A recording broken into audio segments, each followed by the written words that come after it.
Saudara, Iran kembali melancarkan rentetan serangan rudal ke Israel di Tel Aviv dan kota pelabuhan Haifa pada Senin dini hari waktu setempat.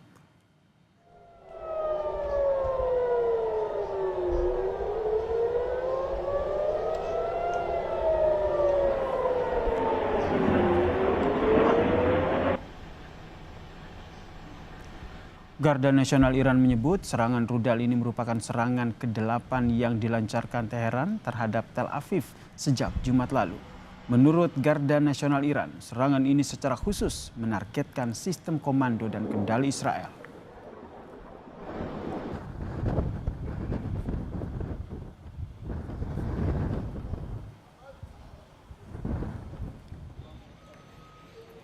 Israel menutup sementara sekolah, kantor, dan juga bandara. Kebijakan ini diambil untuk mengurangi jumlah korban di tengah gempuran rudal Iran. Semua lembaga pendidikan termasuk taman kanak-kanak, pusat penitipan anak, sekolah, program pendidikan khusus, organisasi pemuda hingga fasilitas pendidikan tinggi telah ditutup. Sebagian besar perkantoran juga diperintahkan untuk ditutup, hanya sektor-sektor vital dan layanan darurat serta seperti rumah sakit yang diizinkan untuk melanjutkan operasi.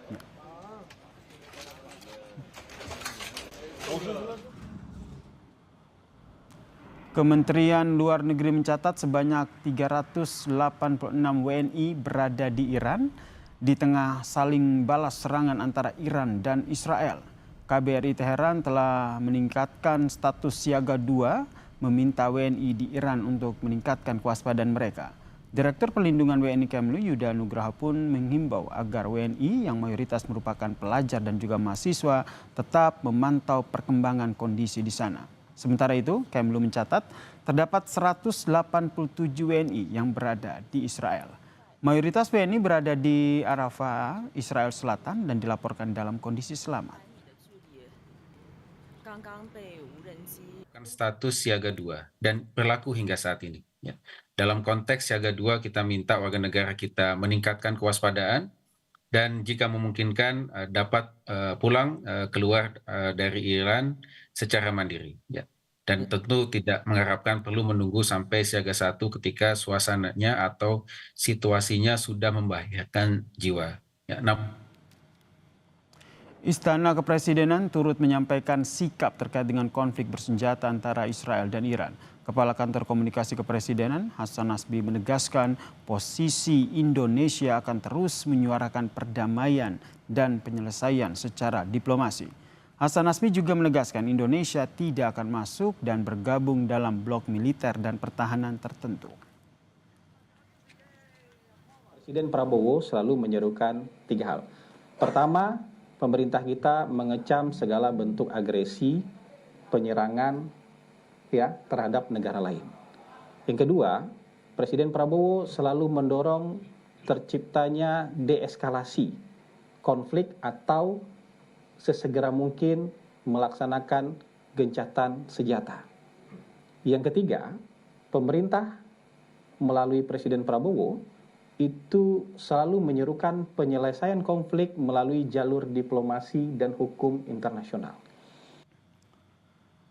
Saudara, konflik Iran dan Israel sudah memasuki hari keempat. KBRI Teheran pun sudah menetapkan siaga 2. Sementara itu PBB dan berbagai forum internasional sudah menyerukan semua pihak untuk menahan diri. Namun bagaimana jika seruan tersebut diabaikan dan bagaimana jika pertempuran justru memburuk dan meluas? Solusi apa yang bisa diberikan untuk menghentikan konflik ini, saudara? Kami membahasnya bersama dengan Hikmahanto Juwana, Guru Besar Hukum Internasional Universitas Indonesia. Selamat petang, Prof. Hikmahanto. Selamat petang.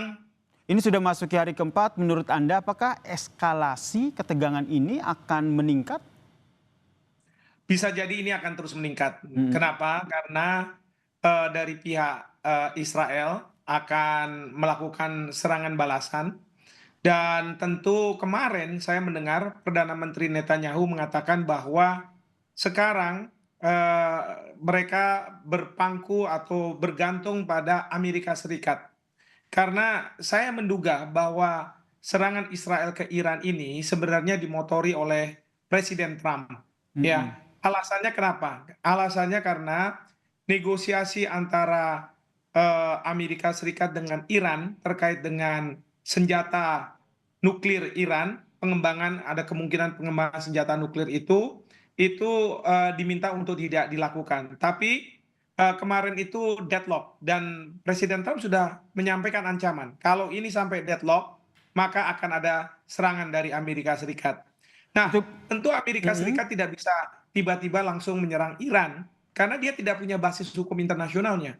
Nah, oke. jadi saya melihat bahwa Israel lah yang dijadikan proksi oleh Amerika Serikat untuk melakukan serangan ke Iran dengan alasan bahwa berdasarkan pasal 51 Piagam PBB yang mengatakan hak untuk membela diri, maka Israel merasa bahwa dia bisa melakukan apa yang disebut sebagai anticipatory self defense, bela diri yang sifatnya antisipatif. Jadi sebelum Iran melakukan serangan, dia serang duluan. Dan Nah, seperti kata Anda sekarang tadi ya Iran Prof ya, eskalasinya semakin meningkat. Dan tadi Anda bilang bahwa ada keterlibatan Amerika Serikat di membacking Israel begitu. Kalau begitu dari sisi Irannya sendiri, ada negara yang nantinya akan ikut?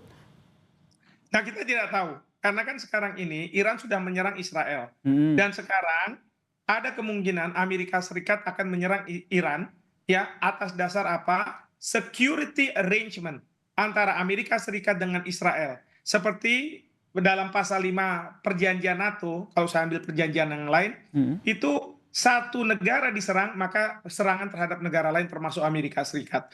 Nah, saya yakin Amerika Serikat dengan Israel punya perjanjian seperti ini yang disebut dalam Piagam PBB pasal 51 yaitu collective self defense. Nah, oleh karena itu, Amerika sekarang punya basis untuk melakukan serangan ke Iran kecuali Iran akan menyerah dan kemudian dia setuju dengan apa yang diminta oleh Amerika Serikat untuk tidak memiliki senjata pemusnah massal. Tapi saya yakin Iran tidak mau begitu saja menyerah. Dia akan melakukan serangan dan kalau Amerika Serikat akan menyerang Iran, yang saya khawatirkan dalam posisi terpepet seperti ini, bukannya tidak mungkin Iran akan mengeluarkan senjata nuklirnya.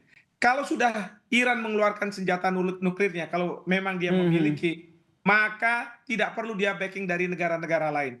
Tapi dunia akan sampai pada kiamat kalau misalnya seperti ini. Nah, tetapi dugaan saya, kalau misalnya Amerika Serikat sudah mulai masuk, bukannya tidak mungkin negara seperti Rusia juga akan membantu Iran atau negara Korea Utara. Karena Korea Utara ini sepanjang ada Amerika Serikat di sana, mereka akan membantu negara yang melawan Amerika Serikat. Seberapa Meskipun tidak besar ada ini potensinya akhirnya nanti adanya keterlibatan negara lain seperti Rusia dan juga Korea Utara untuk membela Iran dalam perang ini? ya, yang pasti saya ini bukan komentator bola ya, saya nggak tahu berapa besar chance-nya. Tapi begini, kita harus melihat bagaimana reaksi Iran kalau nanti Amerika Serikat akan menyerang Iran. Kalau dia tetap dia tidak kemudian melakukan serangan balasan, ya sudah, akhirnya selesai sampai di situ. Tetapi kalau misalnya ternyata Iran merasa bahwa kehormatannya, teritorial integritasnya diserang oleh negara lain sebagaimana tadi disampaikan oleh Pak Hasbi, pasal 2 ayat 4 Piagam PBB yang menyatakan semua negara wajib untuk menahan diri menggunakan kekerasan atau ancaman kekerasan terhadap teritorial integritas negara lain. Nah, ini yang disebutkan Bapak Presiden sudah benar. Tapi pertanyaannya adalah apakah Iran yang diserang dulu oleh Israel tidak berhak untuk melakukan serangan balasan ke Israel berdasarkan pasal 51 Piagam Terlebih PBB. serangan Iran ini kan kalau kita lihat terbarunya sudah menyerang sistem komando dan juga pertahanan Israel. Apakah ini juga nanti akan memicu serangan balik yang lebih besar lagi dari Israel ke Iran? Bisa jadi seperti itu. Dan bisa jadi Israel akan menyerang rakyat sipil. Di Gaza kita bisa melihat berapa orang rakyat sipil yang terbunuh, 50.000. Nah, bukannya tidak mungkin. Karena antara Iran dengan Israel itu mereka sebenarnya agak berjauhan. Jadi kalau misalnya serangan darat itu agak sulit. Jadi mereka akan mengandalkan serangan-serangan rudal atau serangan-serangan lewat drone, pesawat udara. Itu yang mereka akan andalkan. Nah, kalau misalnya serangan-serangan seperti itu, kita tidak bisa punya presisi terhadap siapa yang akan kita serang. Oke, kalau misalnya instalasi nuklir, tapi kan di sekitaran situ mungkin aja ada orang-orang sipil. Nah, Oke, itu Prof. bisa juga terkena. Jadi menurut Anda suara siapa yang akhirnya bisa didengar oleh baik dari Iran maupun Israel sehingga mereka bisa sama-sama menahan diri? Suara rakyat dari Israel maupun suara rakyat Amerika Serikat. Kalau suara rakyat di Israel dia memenangkan oposisi dan menjatuhkan Netanyahu sebagai Perdana Menteri, kita berharap bahwa pemerintahan baru akan merubah kebijakannya. Demikian juga di Amerika Serikat. Sekarang ini sudah ada suara-suara di Amerika Serikat yang hendak mengimpeach Presiden Trump. Karena selama beliau memegang tampuk kekuasaan sebagai presiden, banyak kebijakan-kebijakannya yang sebenarnya tidak membuat Amerika great again, tetapi justru sebaliknya. Nah, ini yang kita bisa bergantung. Karena apa? Kalau misalnya kita pergi ke Dewan Keamanan PBB, bukannya tidak mungkin apapun resolusi yang bagus, katakanlah itu akan diveto oleh Amerika Serikat atau teman-temannya Israel. Tapi menurut Nah, Anda apakah itu bisa terrealisasi begitu dari pemerintahan Netanyahu sekarang? yang mana? Apa yang terrealisasi? Maksudnya rakyatnya Tekanan dari akan rakyat, menentukan. betul. Oh ya bisa. Sekarang rakyat Israel mereka marah sama Perdana Menteri Netanyahu. Anda itu bukan membuat kami lebih selamat, lebih aman, tetapi membuat kami sekarang ini dekat dengan serangan-serangan dari berbagai negara, termasuk dari Iran. Nah, ini mereka marah betul. Ya, maka banyak oposisi yang mengendaki agar Perdana Menteri Netanyahu turun dari kursi Perdana Menterinya. Jadi ini yang kemudian orang bilang sebagai people's power, bukannya tidak mungkin. Di Amerika Serikat, di Los Angeles sudah rame, di Philadelphia sudah rame, ya kan? Bahkan ada anggota Kongres dari Partai Demokrat yang sudah mengatakan bahwa akan ada proses impeachment. Itu bisa saja terjadi, ya. Karena kalau menurut saya kita hanya bisa bergantung pada rakyat di kedua negara itu. Maka saya sering katakan, rakyat-rakyat kita Indonesia ataupun negara yang kita cinta damai, kita viralkan, ceritakan apa yang menjadi konsekuensi supaya apa? Rakyat mereka sadar, rakyat mereka tahu bahwa perang itu tidak akan membawa kebaikan. Ya, jadi bagaimana mencari pemimpin yang cinta damai seperti itu.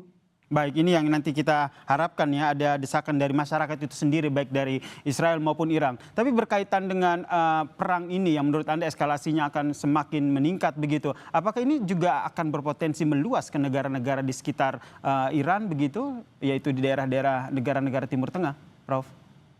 Ya, untuk sementara ini saya rasa ini serangan terhadap satu negara ya kepada negara lain. Jadi Israel terhadap Iran, dan ini masih kita bisa batasi. Karena apa?